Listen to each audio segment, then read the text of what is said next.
Hello children, it's Mrs. Lee here. It's assembly number 3 and it's the week beginning the 22nd of January 2024. How are you? I hope that you are okay.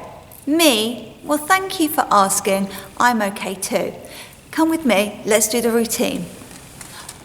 What's the time, Mr. Wolf? Well, I can see that the long hand, that's the minute hand, is pointing to the number 12. And I know that that means, that's right, it's o'clock. But I can see that the short hand, the hour hand, our one is a green pencil, is pointing towards the number 2.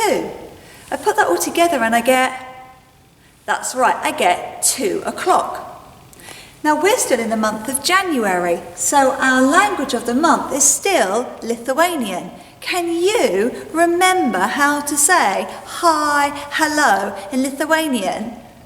Yes, that's right, it's labas. You say labas, labas. All right, come, one more thing to do. Our Makaton sign, has it changed? Yes, it changes every week. Ready? Ooh, can you see that one? I don't know if you can read this word. Bird. Bird. You just need to use your fingers to make, then you're going to open your fingers. Bird. Bird. Bird. Bird. Can you sign bird? Bird. Why is Mrs. Lee wanting us to sign bird? Can you remember? Yes, that's right, because coming up this weekend, at the end of this school week, it is going to be, can you remember how we remembered it? That's right, we went, it's the big garden bird.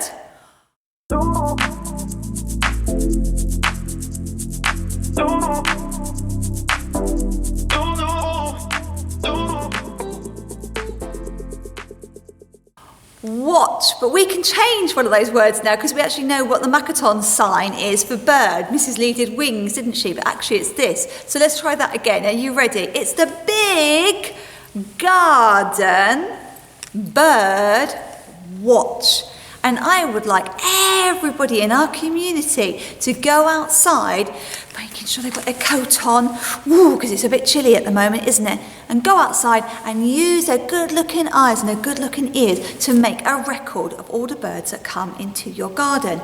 And I said this weekend to try and make yourself a bird feeder. Now, if you haven't made one, there's plenty of time still. So I'm going to take you over to the research centre where we are going to see Mrs. Lee make a bird feeder.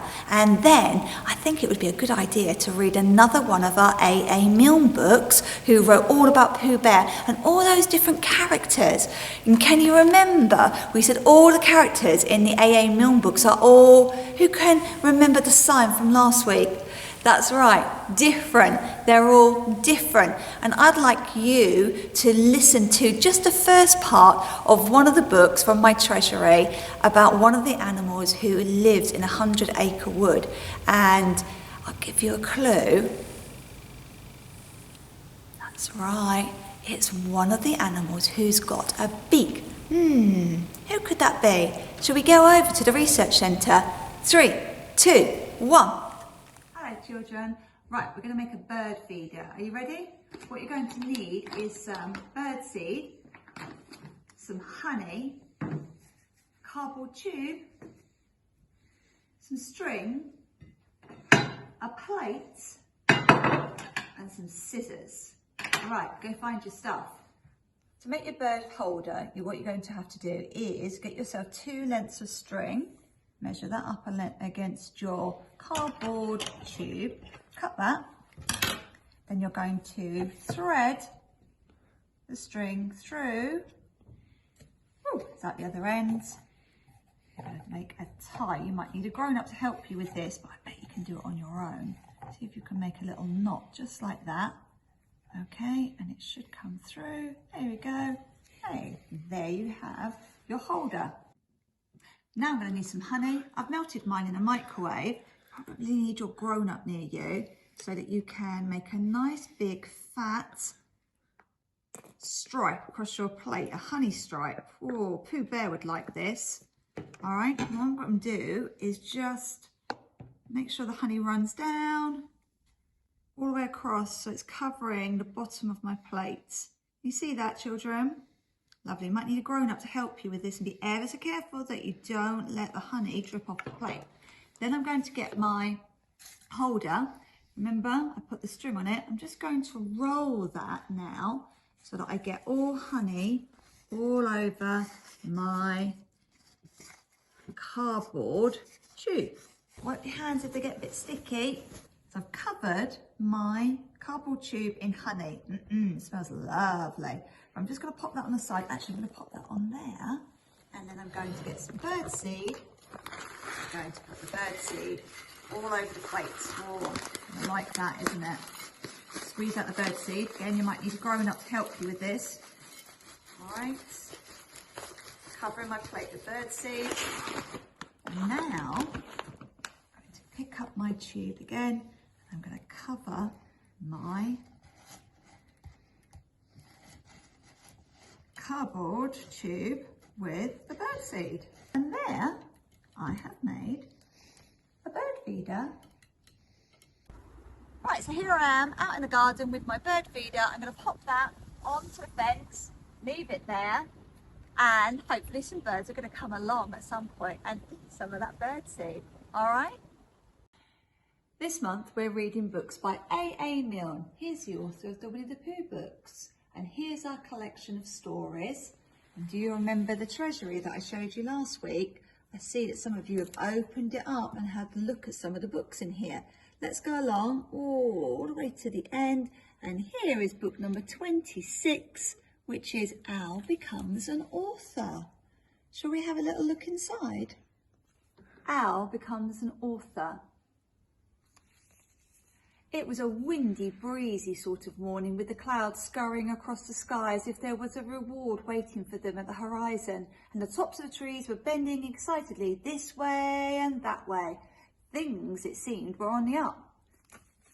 Here's Al. Outside Al's house, which was really Piglet's house because Al's house had blown down, Tigger and Roo were playing a new game which each claimed that they had invented. It was called Falling Leaves. You grabbed a handful of leaves, threw them into the air and had to make sure that you were not there when they came down again, because if a leaf landed on you or even touched your arm, you had to do a forfeit. Uh-oh, can you see Tigger? He's standing on his head. One of the leaves fell on him. But they were making so much noise that Al came swooping down out of the upstairs window. He hooted angrily, pulled Tigger's tail so that he fell over, and boxed Roo's ears. Oh, he did it really hard, complained Roo as Al flew back to his house. Al was busy. If you were to knock on his door and wait for a while, you might be lucky, or more likely not. If Al did come to the door and you were to ask him, "What are you up to these days?" he would look mysterious and say, "Mind your own business," or "You wouldn't understand," or "Don't want any today, thank you very much." The animals and Christopher Robin discussed what Al might be up to. Rabbit thought it must be something big. Perhaps he's spring cleaning, suggested Kanga. "Oh, you don't think the dictionary's got him, do you?" said Piglet anxiously. "Well, let's find out," said Christopher Robin. So they went to Al's house. They knocked at the door. "Al!" they shouted through the door. "We are going to have a picnic. Do you want to come along?" "No!" said a cross voice from within. "How about a row up the river to say hello to the swans?" "I don't like swans, noisy, vulgar things." Then, when Christopher Robin shouted, "Open the the door, Owl. I've got a present for you. Which wasn't actually true, but it is a good way of getting people to open doors when they don't want to. Owl replied, not interested, busy. What do you think he's up to, children? It was Piglet who uncovered the mystery. He scrambled round the back of Owl's house and peered through the gap in the curtains, and there was Owl sucking the end of his pen. He looked as if he was writing a book, said Piglet, and I didn't actually see him write anything, though. We must get him out of the house, said Rabbit. He can't be healthy cooped up like that. We should try smoking him out. We could starve him out, said Piglet. Just a little. Perhaps we could deliver a large wooden horse to him, said Christopher Robin, and have somebody inside. No, that wouldn't work. I've got it. We'll burrow under his house, said Rabbit, and get in that way. So Rabbit, aided by his friends and relations, burrowed under Owl's house and made an opening just big enough for Lottie to wriggle through. She waited until she heard Owl going into the pantry and then came up underneath the rug to his study. Gosh, look at that picture, children.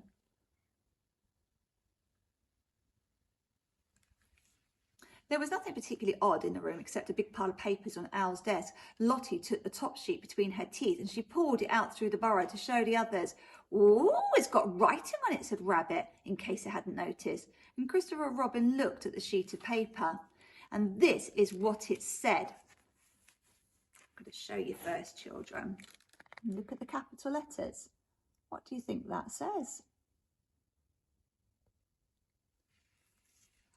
Uncle Robert, a legend in his lifetime by Wall. "Ooh, show it to me," cried Piglet, who had never liked to be left out of things. Except sometimes. That's when buckets were going down wells, that sort of thing. "Ah, that's Owl's writing," said Christopher Robin. "It's the story of his Uncle Robert." "I don't know why he had to box my ears," Roo said. "It isn't funny." Now, children, if you want to find out more about what Owl has been writing about, you need to come and have a look at this book. Remember, it's book number 26. I'm going to put it back into the treasury now, just after book number 25. Come and have a look at lunchtime, children, and see what is Owl writing about.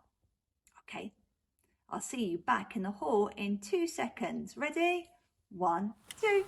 Gosh, so now we know how to make a bird feeder, and we also now know who that other character is. It's Owl. Oh, he sounded a bit grumpy, didn't he, children? It's interesting, isn't it? All the characters are different, but they're all so lovely, and they do all work together, don't they? They have their own rules in 100 Acre Wood. Now, we have our rules, don't we, in Hertford Infant School. They're just behind me, aren't they? They're the golden rules. Can you tell me on your fingers how many there are? Yes, that's right. There are 7 golden rules, and they are here to keep everybody happy and safe. And if everybody follows them, then everybody's going to have a great time at Hertford Infant and Preschool. And that includes you. So, remember, thinking about birds, aren't we? This is a great book. There's lots of these non-fiction books outside Mrs. Lee's office, and if you would like to come and read them, you can at lunchtime, but you have to be very quiet. It's a reading space. And this book is really good because this has about animals, the birds, and how they feed. And it doesn't just talk about birds that you might find in your garden. It talks about kingfishers. Now, I don't know if you'll see the kingfisher, but these you can see if you go down to the river, obviously with a grown-up. You go down to the river that's just across the road from our school, you might be able to see a kingfisher if you're very quiet, because the kingfishers, they get their food by catching fish. It's an amazing thing if you get to see them. And obviously some of the birds love to eat the berries, blackberries. Maybe you've been out and about and seen the blackberries in the summer and not out at the moment. But it also tells you about why some birds eat stones. Oh, how interesting. Right, well, if you want to find out about that, a bit like if you want to find out more about what Owl was writing as an author, you need to come and read the books. And you can do that at lunchtime as long as you want. Right, let's finish off with our school prayer. Are you ready, children?